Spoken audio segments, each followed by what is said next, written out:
Okay, good evening, everybody. It's Mark Ruggiero here, Clark Commando 1983. And we're going to do part 4 here. We're going to do the NATO part of turn 1 for Compass Games Stalins, World War III. And took me a little bit to get some energy up. But been going over the rules, and hopefully for those of you that have watched, you've gotten something out of it. So, I stated before, we're in the NATO player turn. The first thing NATO has to determine if they want to move, fight, or fight, move. So we're going to move and then fight. And we're, I think, in deep trouble. My setup was not ideal, but this is a first try. And like I said before, I think it's a fun game, easily playable in a pretty short amount of time. So, and it's turn 1, so it can't launch any nukes. That may happen next turn to help ease the trouble we're in. So, let's get going. So the first thing that happens, I'm going to move fight. So it's a fairly simple process. You can't see, there's a piece of the map you can't see. So we're going to, down here in Leningrad, down here by, oh my God, Belgrade in Yugoslavia. So Belgrade's been surrounded and cut off, but they're pretty strong. You're always in supply in your home country. So the Yugoslavian units are in supply. I think we're going to orchestrate a little bit of a pullback here before we get surrounded. Let's see, 1, 2, 3.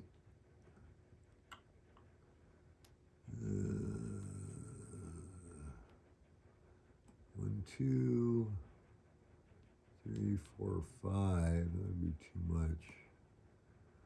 So we'll pull back to here. And this guy's going to go to here. 1, 2, 3, 4. Okay, that's a rough hex. We'll go there and we'll go there. Okay. 2, 3, 4, 5, 6. No. Might as well stay there. Italy. Let's go move a little further north here. Let's see. Can you see here? Okay, good. All right. Oh boy. Trying to prevent the Soviets here, so we do get a little bit of wiggle room in Austria. Not much. We're going to go 1 to leave Azak, 1 to enter, +2, so that's 4. And we'll go ahead and leave them there. Oh boy.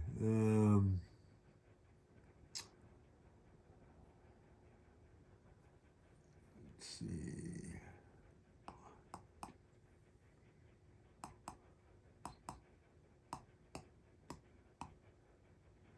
This guy here, we're going to use, oh my God, I forgot what it's called, but it's basically strategic movement, convoy movement, I think. So you go once, you get to go double as long as we never come adjacent to enemy unit. So you're going to go 1, 2, 3, 4, 5, 6, 7, 8, 9, 10, 11, 12. Get them into Trieste. And we'll leave this guy, we'll move him up here behind, no, let's stay in Venice. And we'll stay in Rome because we don't want to get airdropped, give them any cheapies there. Switzerland could move, but they're not going to. What's left of the French? Boy, we don't have much left, do we, up here? Well, let's just try to stay alive. Let's move. Get the American 4th Infantry Division here. So we're going to go 2, 3, 4, 5. That's about as far as they can get. We're going to, I think we're going to try to counterattack this guy. 1, 2, 3, 4, 5. 1, 2, 3, 4, 5.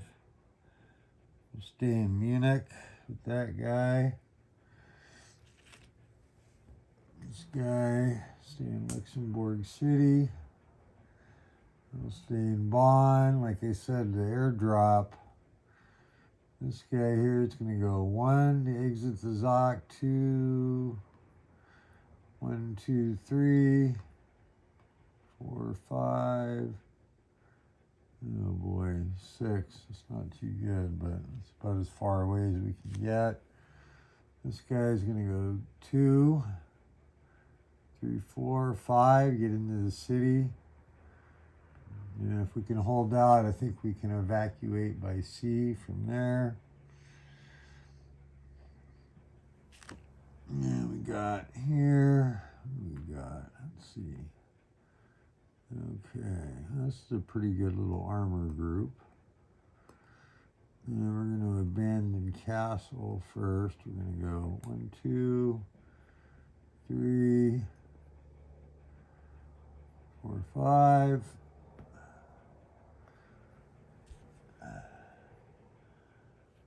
And these guys are here. They're going to go 1, 2, 3. 1 to exit, 1 to enter.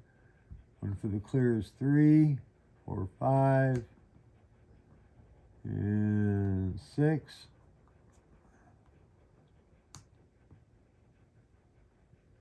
6, go there. Oh boy. Okay.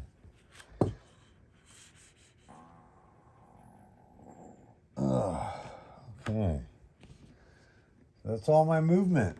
Not a whole lot of units to move, not much left. So now we're going to see what we get for reinforcements. We're going to go do the Franco-German emergency mobilization phase. And let's see, that refers us, if you look here, sequence of play, see 10.3 for details. Rules are pretty well indexed, pretty simple rules count. If you watch my other videos, like I said, pretty simple game. I was able to read the rules and pretty much jump right in and start playing. But, excuse me. Man.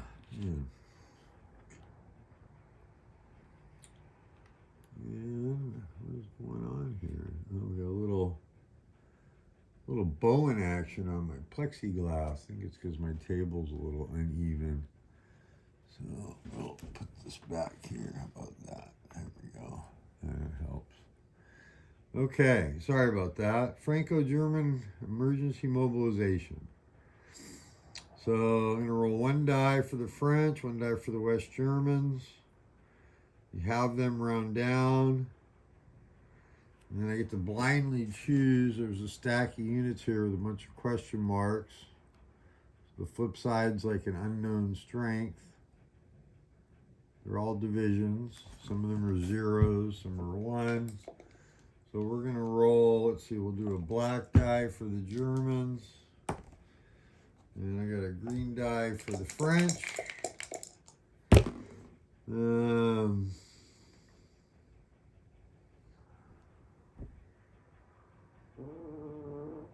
Excuse me.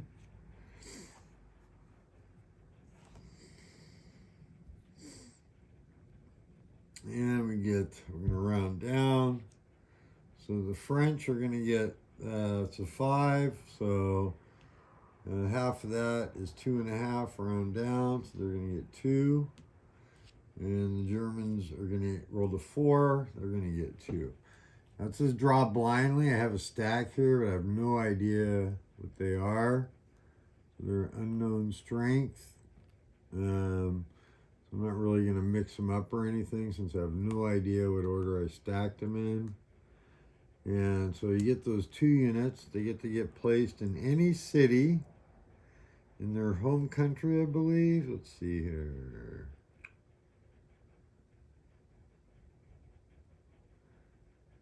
Friendly, controlled, and unnuked city in their own countries. They operate as any other unit. And they stay on their untried side until the first time they go into combat. Which reminds me, I forgot to resolve that attack I set up with the French. Which might have been a big mistake. I might not have. No, we'll see. I don't know. I'm going to do it. I already set it up, so. Okay, so you get 2 French units here. I get 1 in each. I can place up to 1 in each city. So we're going to go ahead and place 1 in Lille and 1 in Dunkirk for the French. And for the West Germans,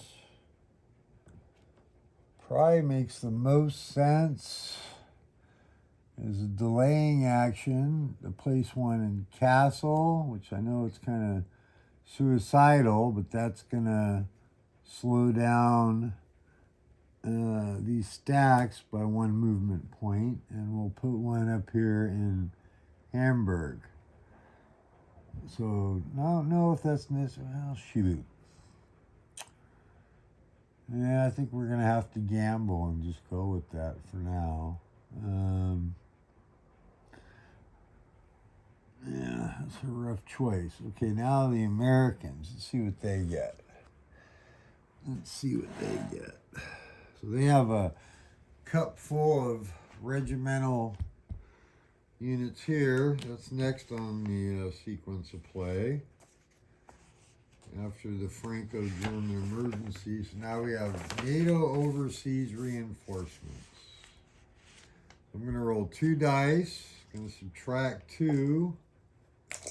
And then I can pull blindly from the cup. Oh my God, are you kidding me? I rolled a 3, so I get 1 unit. That's pretty disastrous. Well, you gotta take what you got coming to you, right? So we're gonna draw the 1 unit. They're all these regiments. They're all pretty much the same. I got an airborne, not a big deal. So actually the other ones are a little bit stronger there. Let me show you what's available in here. Yeah, well, actually they're not. 1, 2, 6s for the most part. In fact, that's what they all are, it looks like. And then there's some British 216 armor. There's a little bit of armor regiments in there. Well, anyway, so I get 1 unit. Let's see where we can place it.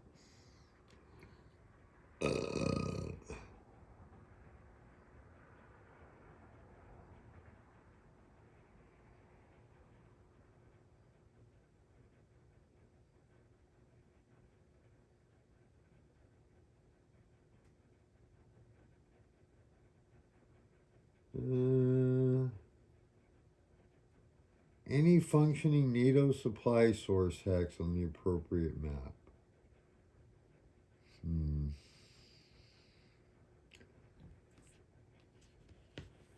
Well, I think that choice is kind of pre-made because we need to get some units in the Ruhr. So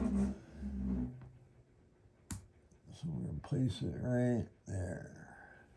Okay, now that was pretty disastrous. So let's see what happens.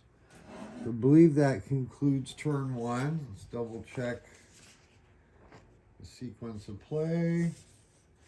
There's a victory check phase, but it's kind of pointless at this point because I know the Soviets have not fulfilled any kind of automatic victory. U.S. prestige is fine, and they haven't conquered all the capitals on the map. So that concludes turn one. And hopefully I was clear, and if I wasn't, let me be clear really quick. I'll cover it one more time. What was new that we covered was Franco-German emergency mobilization phase. Throw one dice for the French, one dice for the West Germans. There's a nice little stack of untried units that they both have, all divisions. They're all pretty weak divisions, but you roll one die, have it, round down, and that's how many units they get, and they get to place those in any controlled city in their home country. And then for the U.S., you roll it's called overseas. So there are some Brits. It's a whole bunch of units. Let's see, a whole bunch, but they're all weak little regiments. But that's your kind of overseas reinforcements. You roll two dice, subtract two, and that's how many units you get. And they get to go in any city that can serve as a supply source for NATO, which is basically any city that's under their control. Excuse me. So that's a wrap for this one. I'm going to come back shortly and do turn two. We're going to go ahead. We'll advance the turn marker to 2. So I know that that's what I got to start. When I come back, oh shoot, I didn't mark the victory point count for the Soviets. I did mark the cities. I don't feel like looking through the stacks right now. So we'll go ahead and catch that up next turn. I don't know that the Soviets at this point need to use any nukes. NATO, definitely going to have to look at that for turn 2. So we'll review that. And I'm sure I'll be back tonight to do part 5.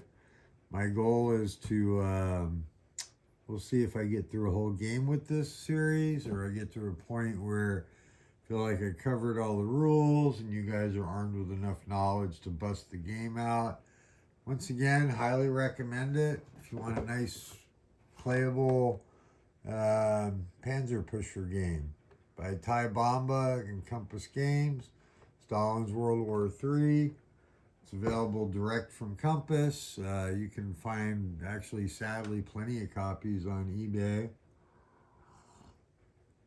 And also Board Game Geek. If you get it sitting on your shelf collecting dust, bust it out. Give it a try. It's a lot of fun. I think it would definitely be more fun against an opponent, but it's easily solitairable and plays pretty quick. All right, this is Mark Ruggiero, Clark Commando 1983. I'm going to sign off for now, and I'll be back shortly. Talk soon. Bye.